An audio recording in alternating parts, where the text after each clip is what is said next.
Demək 1 dəqiqədə 75 dəfə döyünərsə başa düşürük ki, bizim siklimiz 0,8 saniyəymiş. Əvvəlcə verilənləri yazırıq. Baxırıq ki, bizə məsafəni verib.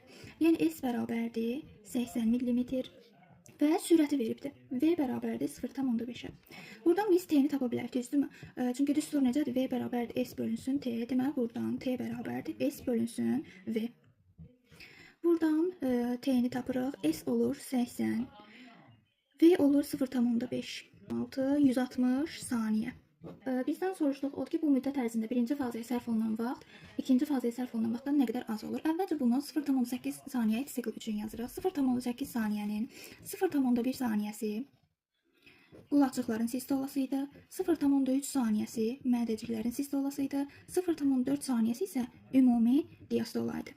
Baxırıq ki, 0,8 saniyə sikl şəraitində ürəyin birinci fazasına sərf olunan vaxt, ikinci fazaya sərf olunan vaxtdan 0,2 saniyə çoxdur. Budur. Yazıram ki, 0,8 saniyə siklda birinci və ikinci faza arasında olan fərq 0,2 saniyə olursa, onda 160 saniyə müddətində bunlar arasındakı fərq necə saniyə olur? Buradan x-i tapırıq. 160 vurulsun 0,2 bölünsün 0,8.